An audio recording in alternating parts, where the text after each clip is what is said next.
Welcome back to the draft, ladies and gentlemen. It is myself, Dia, joined by Rudude on the desk to see what sort of adaptations we got from EOD here, because this is a best of five. There's time to adapt, but they've got to make these changes sooner rather than later if they want a chance at taking a game from Omega Gaming Lunar. Yeah, they do, and already we see something a little bit different here. The Hecarim actually picked up for EOD, and they, banned away the Morgana here from Scarred Rabble, something that they didn't want to take again for play against in game number 2, and instead decided to pick up the Hecarim, which they'd replaced in that ban slot. So something different already coming through. They have that blue side priority, so they're able to take the Hecarim. But Luna here looking to take one of Hecarim's bigger counters here in the Graves, able to dash away from the Hecarim, generate enough space to make sure that that 1 versus 1, any skirmishes that involve the two junglers should be Graves favoured. And it's funny. EOD, they use their blue side first pick in order to secure themselves an artificial fourth ban, but in doing so, they also, like you said, give over that counter pick, and the Jin hover there reminding me of the games of Worlds just a few days ago where Huan Feng looked incredible will instead be the pivot to the Ezreal, which is a little bit of a strange thing to blind in the bot lane.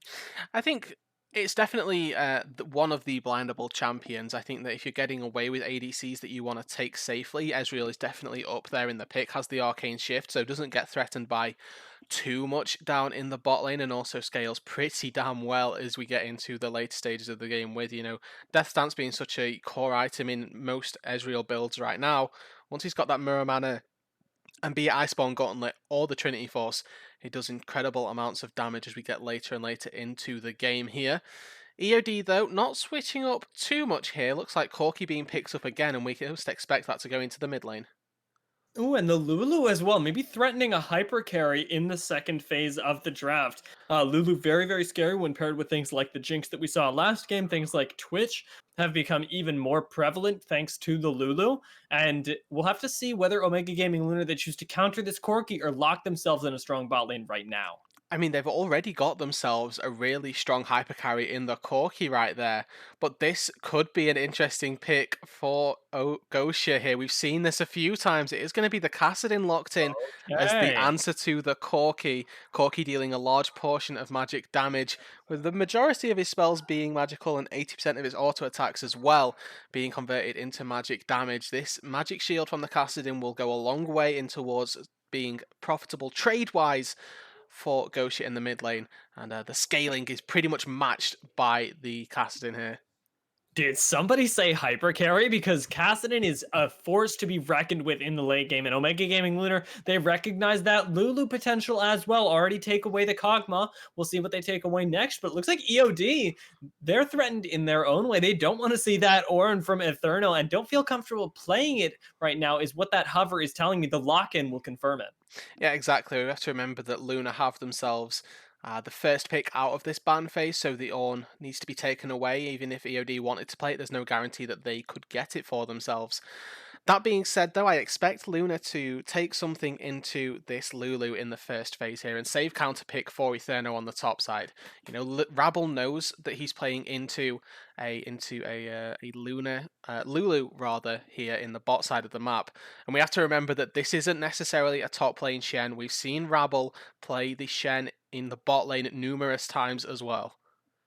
Yeah, and Maokai going to be the answer to what we expect to be, or what has the potential to be the Shen. But right now, EOD with the Maokai lock-in are going to solidify with their last pick what is going to be their composition, because there's not a lot of flexibility for these champions, and the Lucian going to be the pivot into the bot side. Slightly interesting pickup for the bot lane. When you think of hyper carries, Lucian isn't typically what you think of. This is typically a more caster, auto attack focused in terms of using your passive effectively. Obviously, it's a marksman, and obviously, it's going to scale well with the Lulu shielding. The polymorph as well is going to be really strong versus this Kassadin is something that I'd like to mention. But here we see it from Luna here, the flex pick of the Shen. They're going to take the Camille into the top side versus this Maokai should have a pretty decent time of it. And that is a nice call, Rudude, on putting the Shen into the bot side, and it turns into an even nicer matchup for Omega Gaming Lunar. Eterno, as we already mentioned, it is as is alluded to with the Gangplank ban, both games from EOD very, very comfortable on these carry champions. Managed to make Ornn what looked like a carry champion last game. This game is going to have even more autonomy in this side lane. It definitely is. It's something that baffles me just time and time again how many counter picks Rabble has down on this bot side, right? We've seen it numerous times where he's got the Poppy into the Rakan. We've now got Shen just as a standard pick into what appears to be these hyper carry aiders, really, with the Lulu. Things like Karma as well. I've seen the answer with the Shen as well. And as you mentioned, the side lane pressure, obviously, the Stand United being able to get on top of Camille, on top of the Kassadin later on. This is going to be quite dangerous because previously Lunar were on a clock in game number 1. Game number 2, they are by no means the ones under any time constraints. Absolutely not. It is the ball in EOD's court early on because there's so much ability to damage and sustain with Omega Gaming Lunar's composition, and the Lulu not really being paired with what we'll call a traditional hyper carry here. A lot of ability to punish on the side of Omega Gaming Lunar makes me sweat a little bit because we need to see this Hecarim for Rindo Kobayashi paying off in spades during the first, I want to call it 15 minutes. And I was going to point this out here. I did wonder whether or not the Lucian would be flexed into the mid lane, and they actually say Corki down to the bot side because Lucian into Kassadin is actually going to be quite profitable for Dr. Kennen in this mid lane. I talked about that magic damage shield. Funnily enough, it doesn't particularly do a whole lot when you're up against a Lucian here. Does mean that the bot lane is slightly atypical for Rip and Atom. You know, Corki not being a bot laner for a few seasons, probably since the ADC rework way back when. Since that has come through, not really seen him too much in the bot lane, but making his return today for EOD, the typical hyper carry into a Lulu as well, or it with a Lulu is coming back here in force. Now, if I'm not mistaken, there's going to be another question about that bot side of the map. Corki, not a very common AD carry, and I've always heard that it's because of the way that he's forced to itemize with things like the Trinity Force and the tier as well. But with Ezreal being so much of a safer option, but with the same itemization, I wonder if this actually just makes it a relatively neutral bot lane matchup. It should, I agree with you that it shouldn't really result in too much fighting or any overextensions by either side because Lulu is a very safe laner in itself and protects the AD carry more so than anything else. And the reason people are taking Corki blind mid lane for a few seasons was just because of the safety that Valkyrie provides. Basically, what I'm saying is EOD shouldn't die in this lane. They might fall slightly behind in CS, and they might be a little bit behind in terms of the gold generation, but I wouldn't even expect that with this bot lane. They have a lot of harass onto this Shen. The key point really is that they shouldn't die and shouldn't give over so many advantages to rapid fire like they did in that game number 1. That's certainly the hope, but they've also got to look at the rest of the map now because as much as this bot lane is safe, the top lane, not nearly as safe right now, at least until Maokai gets significantly tankier. And Gosha, all that time, is going to be scaling up. What I do like for EOD, however, is that they finally have themselves a lane where they are winning as opposed to in game 1. Exactly, and it is that lane that we mentioned in the first draft of this series that we were expecting to see EOD play around, right? Dr. Kennen being the one that we're looking towards to be the carry. And even in game number 1, whilst the team were faltering, he was still putting up decent numbers, a good KDA, positive at the very least, pumping out sustainable damage throughout the team fight. So if EOD are going to look to play through any lane, I really want it to be this mid lane. And right now they have themselves a Hecarim as well, a relatively strong ganker, and Kassadin going to be at a disadvantage anyway. I wonder if they can find a way of making this short lane gankable, because right now EOD, they are not only on a timer for this game, but for this series. If they lose this game, they put themselves at such a hard disadvantage to be able to actually manage to take the best of 5. 2 games having to win 3 perfect is very, very difficult. In EOD, they want to take not only this lane, but this game so that they can continue on with dreams of this series. We'll find out if they can right after we throw it to break and meet you guys back on the Rift.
Welcome back onto the Rift, ladies and gentlemen, for Game 2 of EOD versus Omega Gaming Lunar. For those of you who missed it, we are into the semifinals of the Risen Pre-Made Unstoppable. Just the wins here today will put either EOD or OGL into the grand finals for this tournament. So we're wishing both these teams luck, and we're wishing EOD a chance to find their way back into this series after a very scary Game 1 out of Omega Gaming Lunar.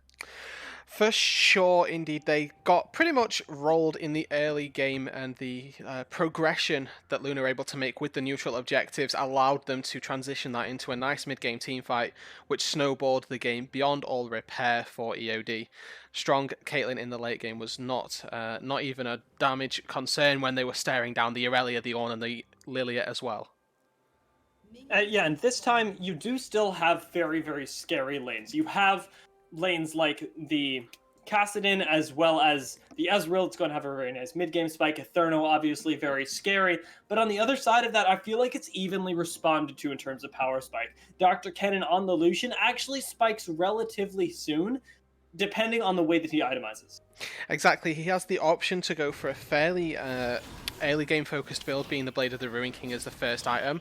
Though what I expect with the Lucian mid lane is that they'll actually go for a mana immune build. And something that I want to point out here is this lane swap that has come through between Etherno and Gosha here. The Kassadin being switched up to the top side, giving him a much more profitable laning phase where he won't get bullied out quite so heavily by the Lucian. And yes, Camille being melee as well won't have as easy a time as the any ranged champions will do, but these tactical sweeps are already dealing a considerable amount of damage. They absolutely are, and there's already a fight in the bot side as well. Scarred Rabble taunting up Adam there is going to get away on both sides. Very safe lanes, but the safe lane is just going to be in that bot side. Everywhere else looking very scary, and Gosha has netted himself some time, some space to breathe here. It's another egg in what we'll call the Gosha basket here for Omega Gaming. Exactly, and it's a basket that we've seen them pick up time and time again. Numerous times we've seen him on things like this Kassadin. Akali springs to mind as well, where he's just dumpstered teams in mid and late game team fights. Taunt double though. Double taunt up there. Rapid fire. But yeah, Corki trading back a surprising amount, ignores the Shen entirely and just goes on to Ezreal, dealing a surprising amount of damage for a champion that I personally know is a late game scaler. Exactly, and I think that this is a caveat to this bot lane that we talked about being incredibly safe for EOD. They also probably win this bot lane in terms of focusing out poke and all-ins. The Ezreal as well, we know, isn't the strongest laner, and whilst Corki is probably stronger than the Ezreal in this 1 versus 1, typically things like lock up counter a Lulu. That being said, Shen has to go in to lock up the Lulu, and typically things that are more effective, like the Blitzcrank, like the Thresh, pull the Lulu towards you. That space that he's generated, I'll have to hold it as Etherno's dashing on him, but I think he's just going to walk out away. The thing with the counter picks to things like Lulu and these Enchanter supports is that when you go in, you are then stuck in for a little while, and you have to take all of the exit damage that they are going to pump out, and Lulu is no slouch in early game damage, with the picks, with the Glitter Lance as well, is able to put out a significant portion in the early game. Ooh, yeah, and Etherno there is going to be able to escape from Rendo Kobayashi, but OGN, he's soloing out Dr. Kennen on the side here. Flash burned, and flash again from OGN to get in range of the shotgun here. Dr. Kennen looking to trade back, but won't find it. OGN and Etherno together find themselves first blood. Rendo Kobayashi going to trade back, and Etherno, much too low on mana, will not be able to continue that fight, but the first blood working miracles. Yeah, and importantly, of course, the roam up from the Lulu means that the Hecarim is going to be able to get out with his life, taunting or damaging up on the top side, but Gosha not winning this trade. No, this is not a matchup that you get a lot of experience in Never over time, mind. but flash forward from him, he might be able to clean this up, and a trade that we thought looked disastrous. Gosha turns around, claims the second kill of the game for Omega Gaming Lunar. You know, I said he didn't win the trade, and I realised he didn't throw any spells out. As soon as his cooldowns come back up, he starts dumpstering the Maokai. The flash on in, the auto attack to finish him off, and the Maokai didn't stand a chance there. We see him now itemizing towards a Balmy Cinder, and once again, Myopia building physical damage defenses versus AP champions. Sometimes he's going to have to realise that just survive the lane and then become tanky for the rest of the team afterwards, because this isn't going to take in the early game. No, absolutely not. And Gosha already having the advantage there has already hit the level 5, and the level 6 is really where you start to fear this cast. Okay, really, really, honestly, it's the level 11. But I'm going to take it as the level 6 here because Myopia does not have any sort of the traditional answers, the traditional escapes that a mid laner would have. Speaking of traditional answers in the mid lane, though, Eterno is just dueling straight up with Dr. Kennen. He might be taken down here. The arrival of his jungler will save him, but just barely. The dude gets down on like 5 HP. Yeah, the Hecarim comes on in. Rindo Kobayashi is there to save his mid laner. That was not an advantageous trade for the Lucian in the mid lane, but Eterno, not respecting the presence of a jungler, does fall, and Dr. Kennen going to get himself another assist there in the mid lane. I want to quickly, go back to that top lane, and I'll do you one better. Oh, never mind. Rebel's going in. It's fine. They both get out here, right? Rapid fire has to be really careful here. Not experienced in this matchup once again. Clapping back. We see it in the top lane, and now we see it on the opposite side in the bot lane as Rapid Fire forced to get himself out of dodge. Yeah, there we go. The return potential from this Corki doing wonders for Rip down on the bot side. Phosphorus Bomb connected onto Rapid Fire and a little bit of hesitation to commit to all-inning the Lulu, really sustaining the firm trade in favour of EOD. If he uses his Arcane Shift to dodge that Phosphorus Bomb, then that trade can go very heavily in their favour because all of damage in the early game is front-loaded into that cooldown. But he wasn't able to use the cooldowns effectively, and then they weren't able to focus down at him and give themselves a 2v1. OGN is top though. Yeah, speaking of 2v1s, Myopia going to be taking more shotgun blasts to the face, and there's Gosha right on top of him. Will he claim the kill at the end? It will be given over to this Kassadin. 2-0 at the level 6 mark is a very, very scary man, and the sand... or what is it called? The little timer that holds the sand, that's what I see in my head right now, because I see it being smashed. Gosha is going to get on this scaling train so much faster.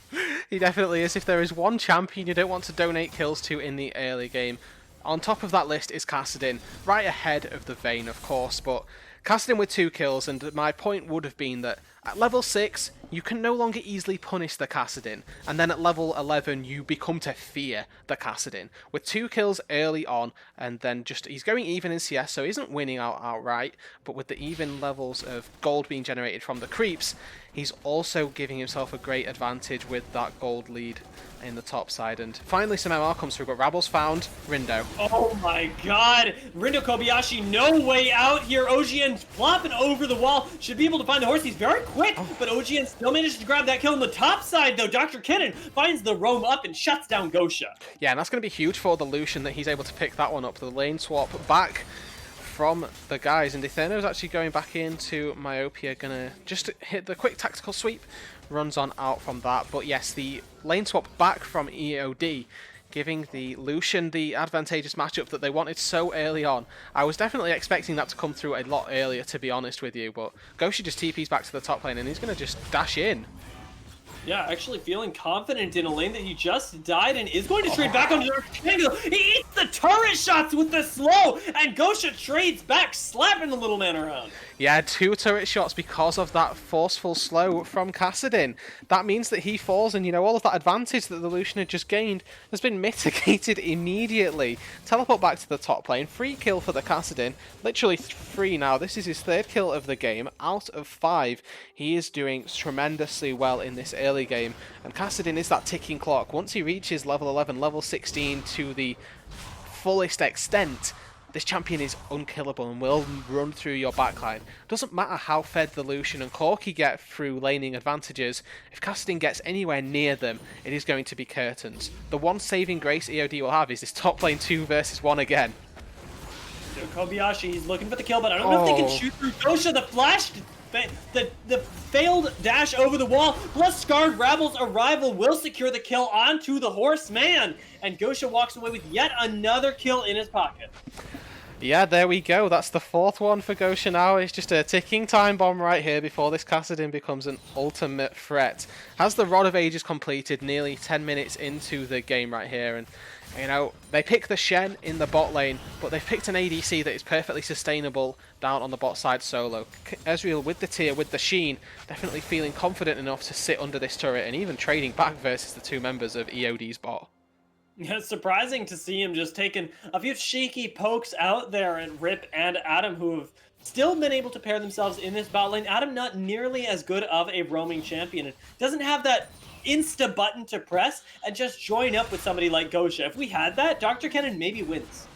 Yeah, for sure on this top side as well. The trade back is now Dr. Kennan going to be facing up against Gosha, and Gosha definitely feeling the rougher end of the trades, really casting relying on an all-in. But when you get chipped out, it's dangerous to go for the all-in because you might just lose it. Lucian is still a very dangerous 1v1 champion.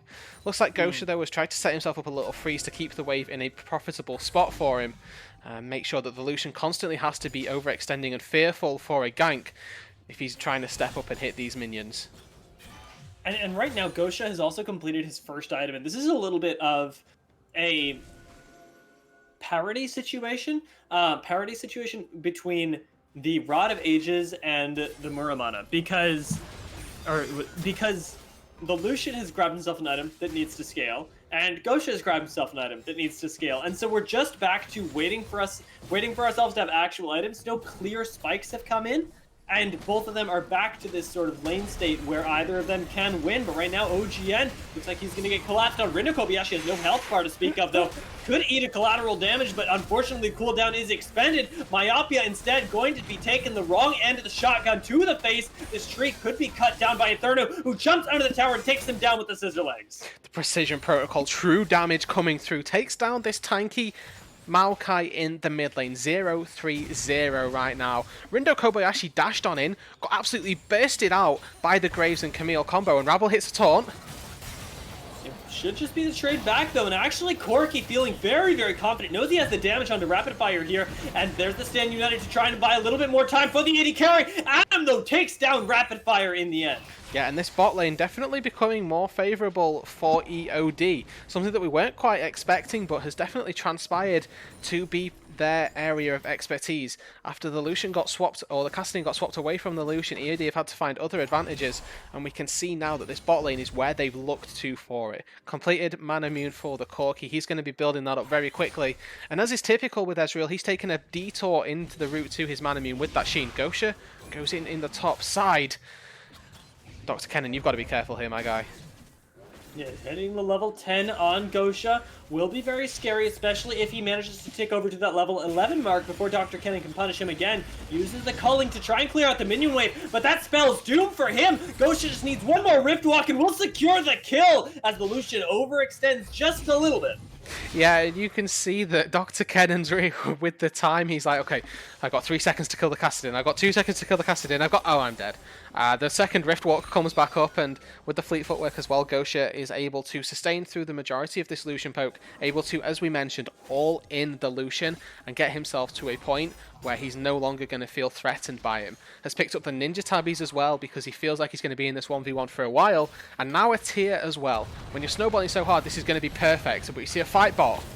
Speaking of the snowball, Rapid Fire is going to be eating missiles one after another and gets taken down in the bot side. Rip looking like the real carry this game, the unsung hero that I didn't even think to mention when we were in game 1, has now suddenly become the center point of this game, the center of the hopes for EOD as another team fight starts. Rinno Kobayashi might be taken down here, looks for the Graves, but will be trapped in there in the Hextech ultimatum, deciding ultimately to die, and OGN still very low, is going to be jumped on. Will he be taken down finally? One more blast will do it, and he manages to secure the kill there on the way out. But will they find Scarred Rabble here? I think they will. Rip is going to grab that one for himself. And actually, surprisingly, the team fight goes in the favor of EOD, despite Omega Gaming's lead. Yeah, but we have to remember that was a 4 versus 5 that Omega Gaming Lunar took right there. Rapid Fire was not a part of that fight because of the assassination from Rip. Gosha was able to go in, take out one of the members, but he can see he's hunting for a second. Oh my gosh, why, Rip, are you walking up so far? Gosha just cuts him down, and Adam, soon to follow, the Lulu absolutely helpless. Dragon as well, going over to Omega Gaming Lunar. They turn that straight around. Yeah, they do. A nice little fog of war play from Gosha, but this isn't over yet. He's gone! Where'd he go? Gosha! He's gonna find Rinno Kobayashi as well. Walking forward there, Myopia is tanky enough to stop their advance, but not stop OGN from being able to take over the jungle. And you're right, that disadvantage absolutely evaporated once Rapid Fire showed up. Exactly, and you know, it looked a little bit troll there that they stepped up so hard to just try and focus down Rapid Fire, but what they didn't know was Gosha was in that brush, used the Fog of War perfectly to hop over the wall and then hop into their faces. The Polymorph has been so pivotal at trying to keep this Kassadin down, but at this point, Corki and Lucian don't have to damage to cut through this Kassadin before he comes out of being a cupcake and then tears them apart. And it's very, very scary. 5 stacks already on the Rada of Ages. The tier stacking as well has been forced to pivot away into the armor, as you mentioned, as well as the Ninja Tabi. But from here on out, it is still a success story. And that's really the scary part about the Kassadin, right? Is that he's one of those champions that with every single item becomes more and more scary. There are a lot of champions, like, say, in Aatrox, that's not necessarily true. You hit 3 items, that's you for the rest of the game. That's the cap. Not. He doesn't suffer from that. No, exactly, and we have to look at that last item in his inventory, that very important little ring, which could be upgraded into a very powerful book if Gosha decides to go that way. 10 stacks on the Dark Seal is definitely an option to upgrade that into the Medjai's. Rabble going to go for a trade support or combat style. Oh yeah, they're gonna be trading in the river there. Shen's ultimate domain, and he will win that one out with the Aftershock and be able to take down the ward, securing finally the vision supremacy for his team. Oh my god, where's Dr. Kennan's health bar? Gosha, I think he could just take him down at any moment. Dr. Kennan, he knows that he can't play this game anymore. Not in the top lane versus the Kassadin for sure. Rapid Fire looking for some poke, and OGN is in the bot lane, but is spotted on a ward right there. You can see in the top side, look at Rindo Kobayashi on your map. He's looking to try and focus this Kassadin down. He's about 3/4 HP, and Dr. Kennan doesn't have a lot to speak for himself. Oh no, it's just going to be a 1v1 between the level 9 and the level 11 there. Gosha, though, he reads that perfectly, turns right back onto Dr. Kennan, who's trying to turn it around. Adam to eat the collateral damage, and Rip is trying to trade it back. Gosha takes the 1v2 in the top side and wins it, and it is another success story for OGL as Etherno sweeps right by and watches as Rip crumbles into the ground. They take this tower, and it looks like they are prepping to take the game. And the numbers were mismatched all over the map. But it didn't matter. Gosha is so far ahead that he can take a 2v1 in the top side. And yes, that dive from Omega Gaming Lunar was very sloppy, but they had 4 members there to make sure that that didn't matter. They were able to tank up the turret very effectively. They got both kills onto Rip and Atom. They're able to now continue snowballing across the map, generating advantages in all of the lanes. And that entire time, Myopia with TP just looking at his team going, I don't want to go anywhere, I'm just going to die anyway. Yeah, it felt like he couldn't do anything there, and ultimately, I really liked the drive-by from Etherno there. Didn't end up working out, as you mentioned, sloppy tower dive, but it's from such a nice position, such a nice macro position, I want to say, that has gotten Omega Gaming Lunar to this point, that right now, the micro can kind of be thrown out the window. It definitely can, right? And the map play doesn't necessarily matter when you are this far ahead. We have to remember that 7,000 gold at this point really isn't representative of just how far ahead Lunar are. And they're going to stop OGN. Maybe a little catch. Yeah, maybe they can find the Graves here. He doesn't have that much backup just yet, but Gosha has the teleport, and Etherno's trading back. It might just be Rip going down instantly. OGN they turn around a 2v4. We'll find another kill, and Scarred Rebel is joining the fight. Myopia, he's looking for the kill. We'll find Etherno, but can they find anything else? Looks like OGN could go down here. The Graves still alive, is cutting them out. Adam will end up shutting him down. Scarred Rebel, though, is joining the fight. Gosha, he doesn't even want to play. He's pushing down the top lane while this is happening, and Rapid Fire is on clean up duty, and it is going to be the bot lane that gets slapped around ultimately as a four people for 2 in the end off a 2v4. Are you kidding? Lunar are just so far ahead right now, and that was a probably even fight right there, but because EOD tried to stat check the turret as well as everything else, they were just not able to take that fight advantageously enough. That fight, by the way, OGN was sat on the Warrior Enchant, a red health crystal, and a longsword. He recalled with about 4,200 gold and picked himself up a Black Cleaver, Aegis, and another longsword on top of that. That was such a greedy fight for OGN to try and take because he had so much gold in his inventory, but it really didn't matter. We can talk about how far Lunar are ahead, and it's just going to keep getting worse and worse for them. We see the Seraphs has been picked up now for the Kassadin, the Archangels rather, we still not got that upgraded, and the Book of Saints here for Gosha, snowballing so hard that this Medjai's will have 25 stacks on it in no time. Oh yes, this is the ultimate scaling build, and I fondly remember, I believe it was you telling me that at 6 stacks Mejai's becomes gold efficient. That is my favorite thing to just like have in the back of my mind, because right now it's at 10. It is more than gold efficient for this point in the game. Gaston does not have to trade it in for another item, and it just helps him with this snowball.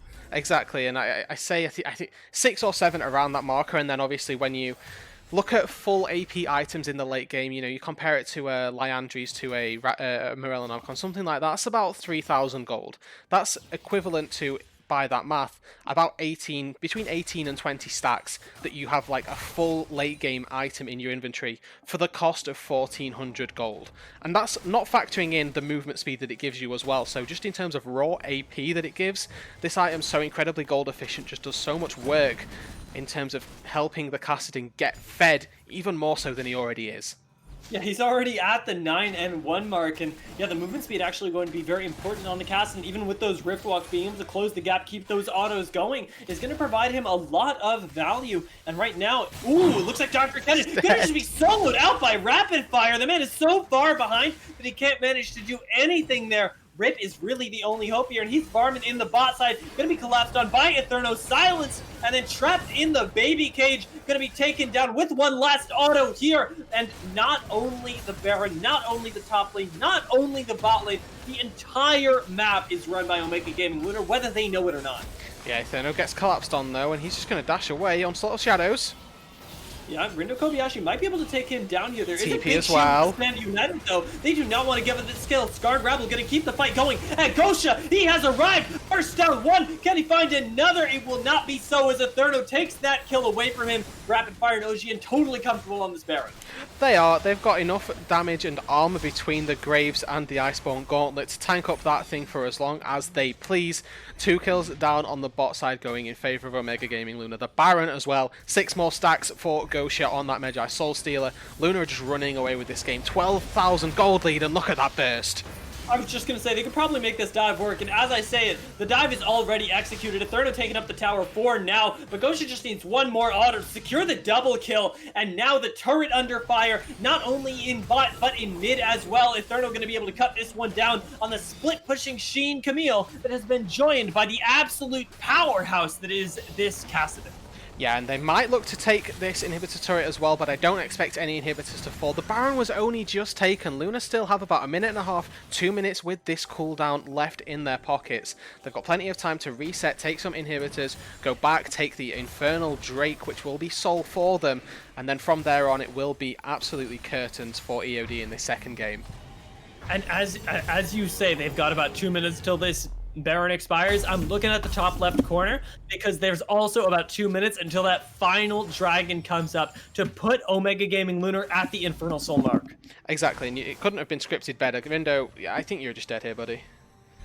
Yeah, I think he just might be. Gosha doesn't have to chase this, but I think he's just wanting to flex right there. Gets himself 274 gold. Another couple stacks in the book there. And Etherno, he's diving forward as well. Gets the stun on Dr. Kennen. Gosha's joining over. They just want to run over this game with kills. They're not farming minions. They're now farming champions. And they're going to be able to find yet another there. Gosha gets a double kill. Can they shut down Etherno before Gosha wipes them off the map? They will. The shutdown comes in for the side of Rip, but he has already got a triple kill for Gosha. Can he find the quadra kill? Myopia is wandering in places where he's not welcome. Will it be the shutdown here as finally the tree cuts down Gosha, but it is much too little, much too late because the base is in shambles.